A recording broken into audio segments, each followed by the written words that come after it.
again, and welcome to Kabbalah Revealed. I'm Tony Kozenek. We're continuing our look at free will. In our last lesson, we viewed it from the point of view of a person's experience in this world and try to find the point where we actually had some freedom of choice. And we found that we actually exist in a predetermined system. And that our sensation of free will really consists of our lack of knowledge about the forces that determine and guide things in our life. While in a human court, it's possible to appeal to the judge and claim that you don't know the law, and maybe the judge will give you compensation. When it comes to the laws of nature, there are no loopholes. The laws of nature function whether or not we know them. Since that's the case, then we better find out what these laws actually are, how they function, how things are guided, what is predetermined in the system. And once we know that, then we can search for that point of choice and see if there is a way that it's possible to influence the system, to guide it towards what we would call freedom, something that would be real choice. So let's look at the laws. Bala Salam wrote an article called The Freedom. He wrote it in the early part of the 20th century. And this article explains how every form that we see in our reality takes its origin from the instant of creation. And from that point forward, it develops by means of 4 components. And those components have brought it to the form that we see it in now and will bring it eventually to its perfection. It explains the laws and the forces that work on everything in creation and where the point of freedom exists. So let's look at the article. He starts the article with a quote from Midrash Shemot Rabbah 41. Carved, herut, on the stones. Do not pronounce it carved, harut, but rather freedom, herut, to show that they are freed from the angel of death. Now this is a curious statement. Why does he start this whole article out on freedom, speaking about the defeat of the angel of death? It's because he is examining the force of development and the laws of nature, not just from the physical level, but as they apply to all levels, that is, all of our reality. And he is showing in this article that the same principles that work on the lower levels of nature also work on the higher levels of nature. And when we are connected to those and understand them from their source level, that we can begin to see what life and what death actually is. So in order to appreciate the full scope of what Bala Salam is speaking about in this article, we need to know something about the nature of forms in the higher level of existence. The Kabbalists tell us that all the generations that have existed in this world are really the same generation. That is, they are the same soul. And this progression that we call life and death is merely a change of the dressing on the essential self of the soul, which is a collective soul. That is, that the body may come and go, but that has no effect whatsoever on what it's dressing, that essence of the soul. And that we have progressed over a lifetime which consists of thousands of years. In other words, the collective soul of Adam Harishon was created as a collective, descended to this world in time and space, and then began its development, experiencing its search for freedom and its search for satisfaction through the pursuit of desires. And it experienced itself as a bunch of individuals not related to each other. And then, since it didn't reach its goal of freedom, it moved on to an to another stage and came back as another generation of apparent individuals working to find freedom through the pursuit of this desire, wealth, and so on and so forth, passing through what we call history, passing to the point of the destruction of the Second Temple, where Kabbalah was hidden, and where they pursued power and honor, and then moving on to the point where we are now, which is the point of 1995, after Kabbalah has ceased to be hidden, and we enter a period of collective correction. That is, for the first time, we are capable of sensing ourselves as that collective, as what we really are, as our source. And from this point forward, our development needs to be along the lines of our actual essence, to reach this desire not for knowledge, but for the spiritual. And this is what Bala Salam explains to us by taking a look at a particular example in nature. He uses the example of the seed of a stalk of wheat. So he tells us that what our me, that is, what the human consists of in general, is 4 factors. 1, he calls the bed. 2, the conduct of cause and effect related to the bed's own attribute, which remains unchanged. 3, the internal cause and effect that change as a result of contact with external or alien forces. And 4, the cause and effect of alien forces acting on it completely from the outside. He explains it this way. A, the bed, meaning the first matter, related to that being, for there's nothing new under the sun, and any event that will occur in our world is not existence from absence, but rather existence from existence. It is an entity which has stripped off its former shape and taken on another different from the first, and that entity is regarded as the bed. In it lies the strength destined to be revealed and determined at the end of the formation of that emergence. Therefore, it is certainly regarded as its primary cause. So this first factor is called the basis. It is called matzah. It is the essential basic material that we are created from. This was given to us by the Creator, it's installed in us, and it defines our entire essence. And it is something that the Creator made from nothing. It is existence from non-existence, something from nothing. And this is our first material, and it was made before what we feel as ourselves. And Bala Salam uses the analogy of a seed, because we can only really understand a process if we can view it using our mind and senses from above. And so we know that we can take a seed and we can cause its death, so to speak, its decomposition, by placing it into the soil, in which case it will completely decompose. It will become dust. It will lose its life and the shape, the form that it had.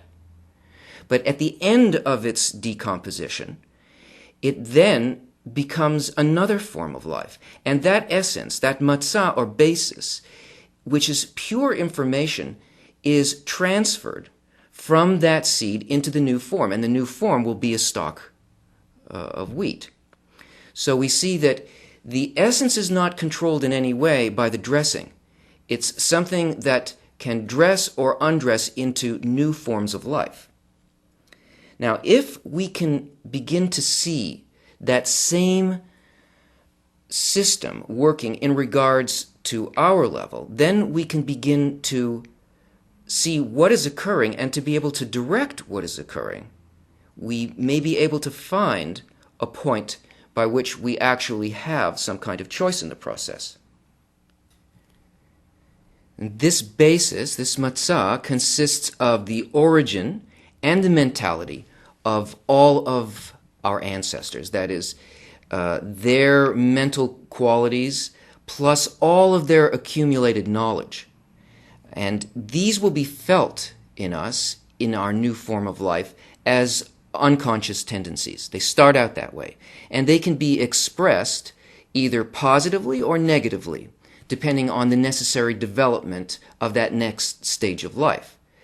And these consist of our own mental, emotional qualities, plus physical qualities. Now, this basis cannot be affected by us in any way.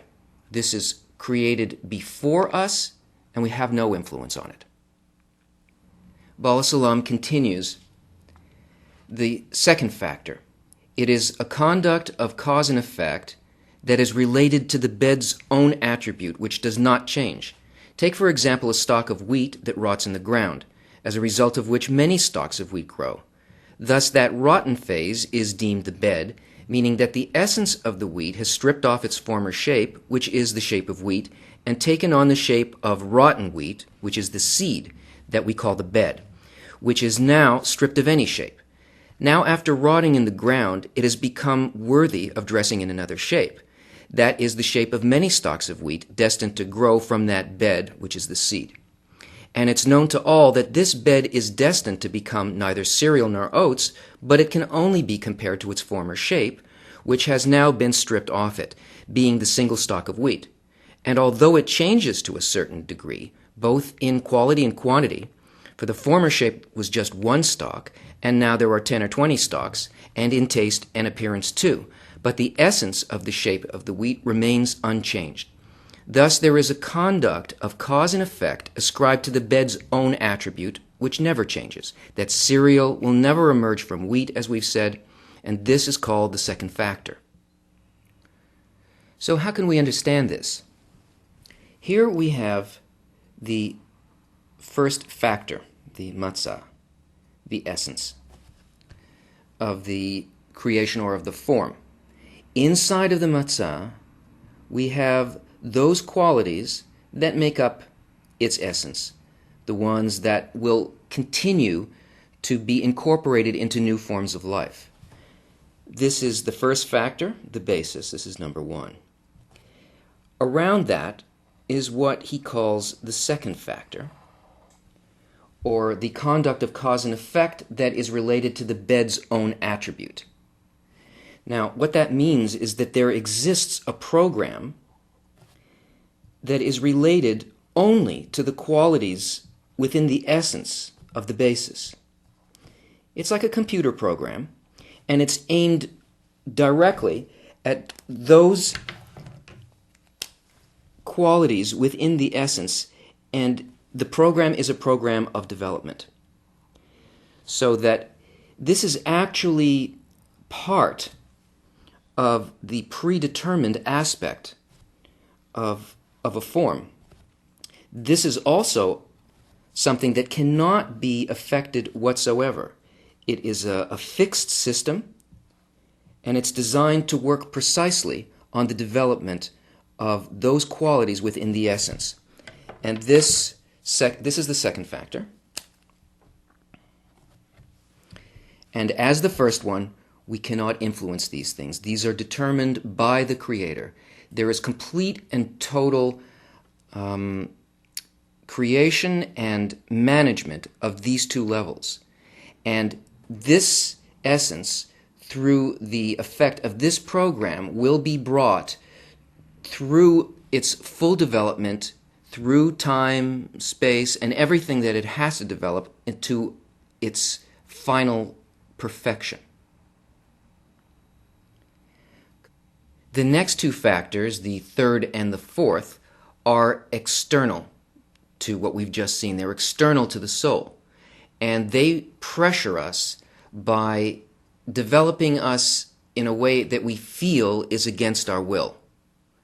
Bala Salam continues. The third factor, the inner cause and effect. It is the conduct of the inner cause and effect of the bed that change upon encountering the alien or external forces of its environment, meaning that we find that from one stalk of wheat which rots in the ground emerge many stalks, sometimes larger and better than was prior to the sowing. Therefore, there must be additional factors involved here that have collaborated with the concealed force from the environment, meaning the bed. And because of that, the additions in quality and quantity that were absent from the previous form of the wheat have now become apparent. Those are the minerals and the materials in the ground, the rain and the sun. All these operate on it by allocating from their forces and joining in with the force in the bed itself, that through cause and effect have produced the multiplication of quantity and quality in that emergence. We must understand that this third factor joins in with the internality of the bed because the hidden force in the bed controls them. That means that its effect is only felt because it touches something in the inner program and the quality itself. That is, if you did the same thing of, say, water and wind on a stone as opposed to a plant, it would produce nothing. It has to be related, cause and effect, according to the inner qualities. So there are still extreme specifics in the effects external to the soul that are related directly to it. That at long last these changes all belong to the wheat and to no other plant. Therefore we determine them as internal factors. However, they differ from the unchanging factor in every aspect, whereas the third factor makes changes in both quality and quantity. So this third factor, the externals, can affect the development in a partial way. It doesn't affect the essence. It just affects the quality, whether it will develop in a good or a bad way, according to things that surround it that influence the program of development. In other words, you could create an experiment in which you put a seed in the ground and two seeds. One in an area where there was no sun and not enough water, and one that had prime circumstances where there was plenty of sun, water, the right temperatures, good soil. And what you will see is you'll still see the same plant growing. It'll still be wheat, but it'll either be good wheat or bad wheat, or it will be many or few stalks. And this is the third factor, the external forces or the alien forces that combine with the essence and its program. So we can have these forces of weather and sun and minerals and so on. And these, again, are directed at the program. So it affects how well the program will work on the basis. This is 3. So this is external to the soul. It's felt as an alien force, something against our will. But we can't determine what are the forces that are going to work on this program. Certain forces enhance the program, others have no effect on it. In other words, we don't have any direct control on this third factor either. The fourth factor. It is a conduct of cause and effect through alien forces that act upon it from the outside, meaning that they do not have a direct relation to the wheat, such as minerals or rain or the sun, but they are factors that are alien to it, such as nearby plants or external events, such as hail or wind. And you find that 4 factors combine to the wheat throughout its growth, and each particular situation the wheat is subject to during that time becomes conditioned by the 4 of them. That the quantity and the quality of each state is determined by them. And as we've portrayed in the wheat, so is the rule in every emergence in the world, even in thoughts and ideas. The entire chain of transformation, of the reaching of freedom, is intended to occur by the thought of creation within one lifetime. And this is called the end of correction.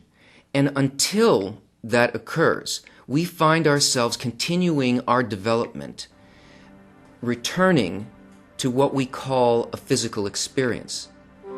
This is all predetermined for us. There's only one thing that we can change in this entire system, and that is the speed of development, so that it can be achieved in one lifetime. This fourth factor is the one thing in which we have influence. That is, the entire system of predetermined development is affected by the place, the environment in which it occurs. So a person can have very negative or weak first and second factors, and still, by placing these factors and this system of development and its essence in the proper environment, the quality of development can be enhanced and its speed can be accelerated enormously. This is our one small area of freedom.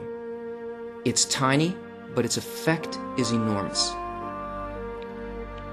So what is it that is under development by these four factors on the human level? It's only intention, it's thought. How can we be responsible for things for which we have no control? Our initial thoughts and deeds are not under our control. Only our ability to choose an environment. When does this become important?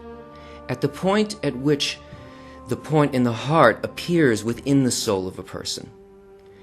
Then the Creator takes that person and places them in an environment that will allow all of these factors within the soul to develop to perfection. And this environment must be an environment of the human level, that is, it must be made up of thought and intention. Therefore, the correct environment, the one thing that a person has to do in choosing that is to choose the right thoughts, that is, the correct map of reality and the course towards its fulfillment, that is, the correct books. A person needs the correct group of friends, ones that have exactly the same desire to fulfill their development within one lifetime according to the correct thoughts, and a guide that will give them the correct method to take them through that. When the point in the heart appears, the Creator brings a person into that environment made of those forces and factors that allow the soul to complete its transformation within one lifetime. Join us again when we go further into the correct books and the correct method. See you then.